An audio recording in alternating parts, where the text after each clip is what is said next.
Guys, speaking of questions and answers, I have a very special friend, Nazareen Ebrahim. She's our AI specialist, and she talks to us about all things technology and digitalization and artificial intelligence and ML, which is machine learning. Let's check if she's on the line. Assalamu alaikum, Nazareen. Are you there? Walaikum salam, Raheemah. So good to check in with you again. And I hope this week my feed is coming through much clearly. Alhamdulillah, I can hear you clearly. Yes, I can. Thank you so much for joining us once again. We love to learn from you, and I think our viewers really appreciate all the knowledge that you bring with you, because it's so relevant and it's so current in today's time.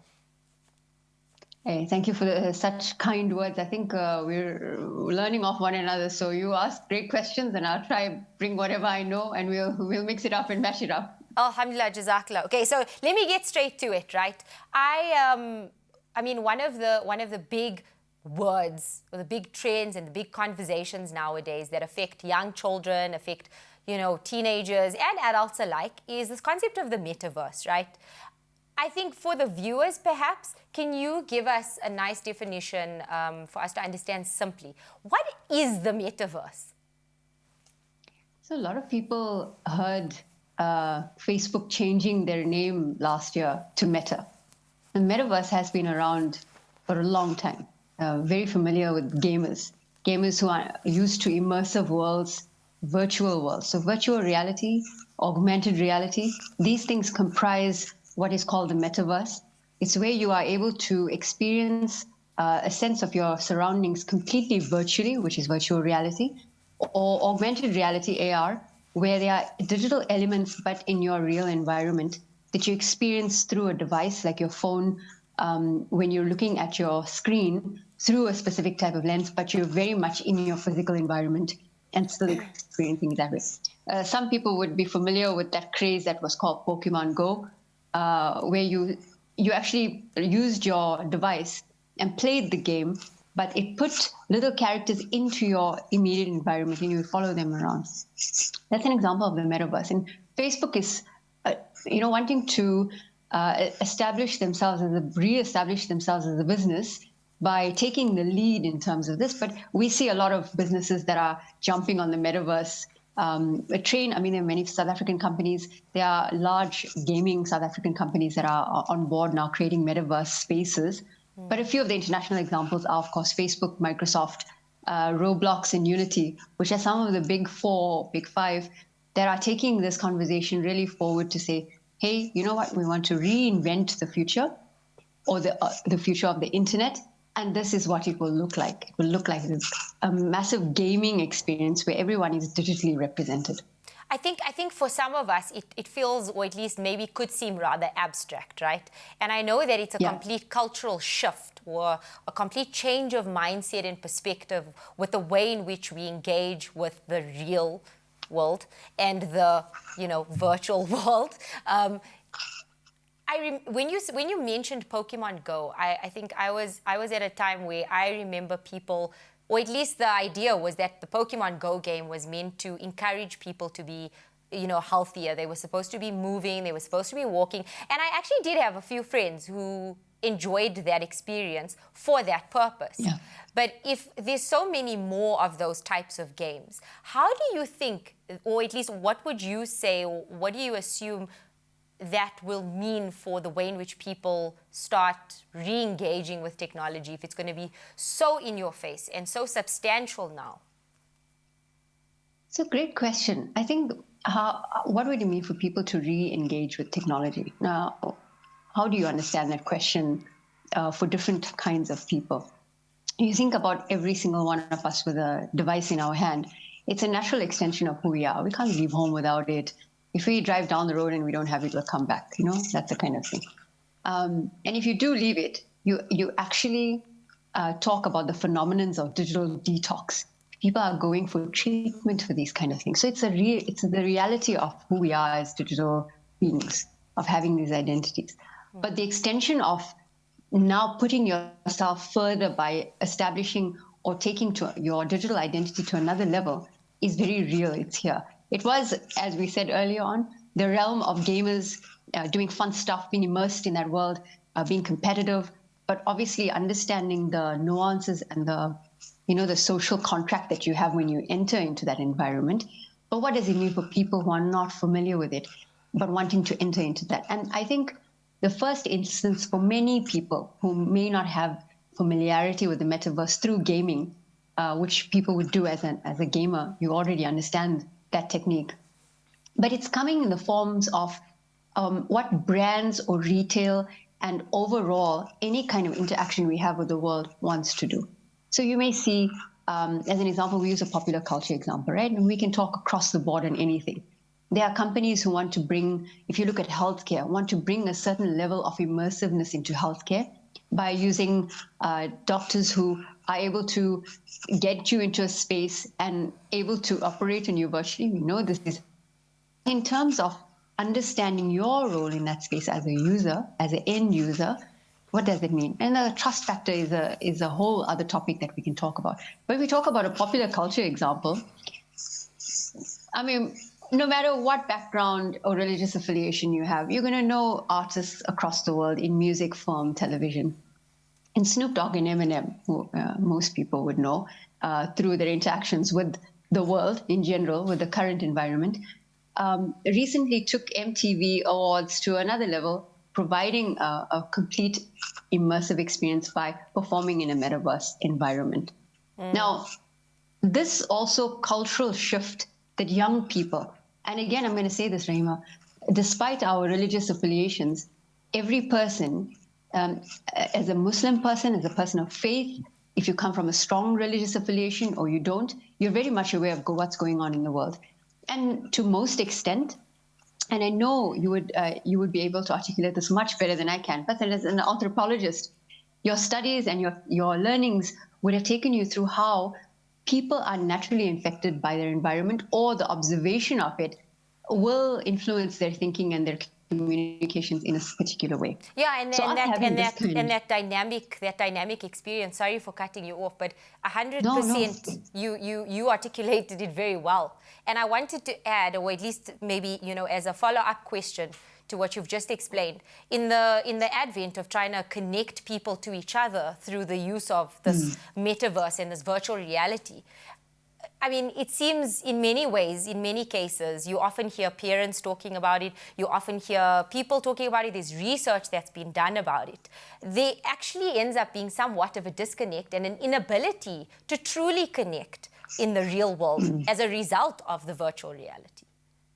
Oh, yes, 100%. I mean, there's terms like blockchain, Ethereum, Bitcoin, NFTs, NFT marketplaces. These things are going around, right? Really incredible buzzword, and they're making news all over the show, on technology shows or as part of current day news pieces that are being released. And people are wondering, how can I start interacting or engaging with this? And if my kids are talking about it, what does it mean for me? Now, I think I'm going to use myself as an example, right? Working in the industry, yes, I have a certain level of understanding, but I too am an end user.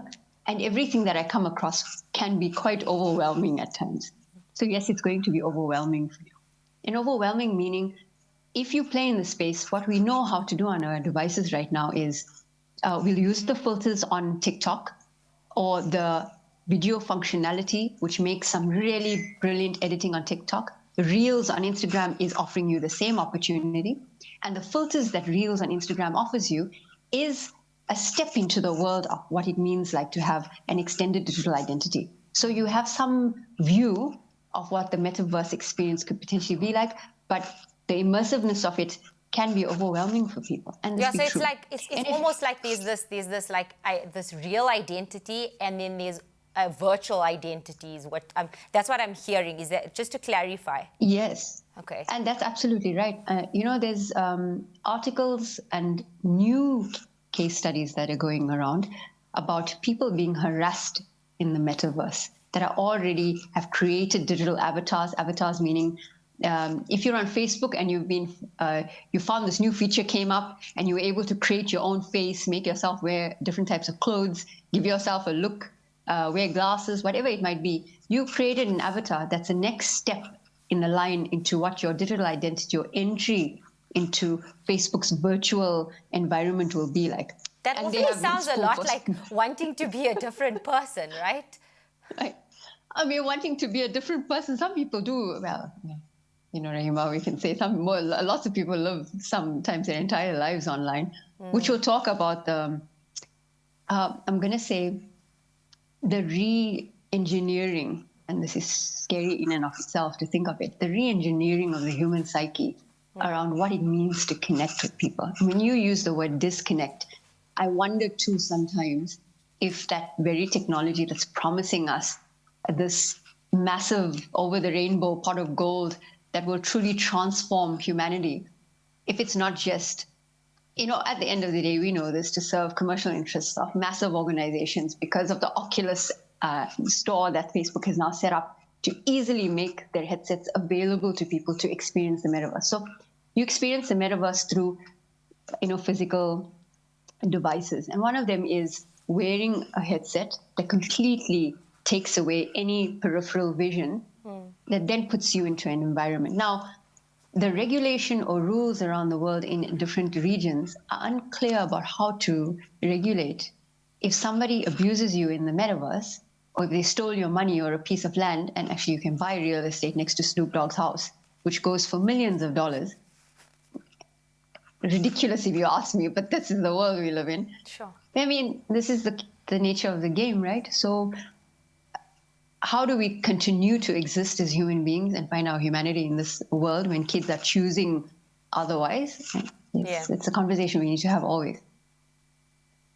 Yeah, 100%. Nazareen, sorry, you still there? I lost you for a second. Yeah. Sorry. So yeah, I'm still here. I was just thinking as you were talking now about how there's still a lot of catching up to do from a socio-political level, from a policy space, and I think also family dynamics and the dealing with the negative implications of that, of whatever is going to come with the metaverse.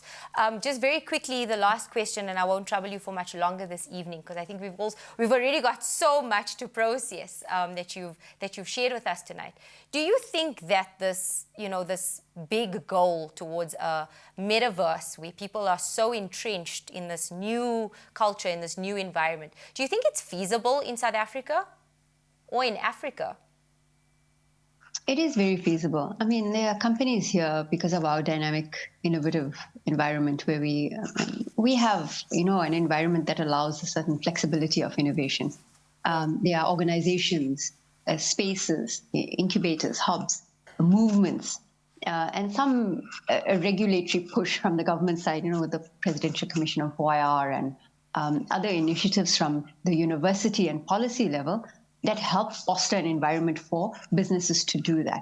What we're also finding is that a lot of, what would we call them, Silicon Valley type VCs are looking to Africa. Now, we can talk about that in terms of what is their political or economic agenda around that, but they are making the move to establish here, to provide the funding to some key projects that show promise to bring that level of thinking here. Yeah. The one example completely, and of course now when I need to think about it, it's not coming to me, but we will talk about it the next time we connect with one another.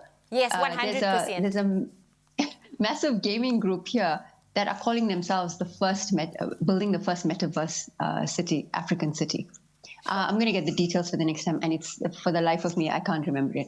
Well, I look forward to that, right? I 100% look forward to that. And Marf, we are running a little bit out of time, so I do have to stop you there. Cool. You've actually given me so much more to think about, and I think our viewers are kind of also sitting there going like, okay, whoopsie, like what's going on, We need to learn more and we need to figure out this whole metaverse thing. So Jazakallah so much for being here this evening and sharing all this insight and sharing this knowledge. Inshallah, we'll chat soon, and I hope next week we'll be able to maybe, pick up on this conversation and see what the negative or potential positive implications are, inshallah. But we'll keep in touch and we'll see how that goes next week. Jazakallah again. That was Nazareen Ebrahim, tuning in from Durban via an online call with us in a virtual space. Jazakallah, Nazareen. But that's our AI specialist. That's, Tech Thursday. That's what we do every Thursday. Let's go for an ad break while we go and process all that we've learned.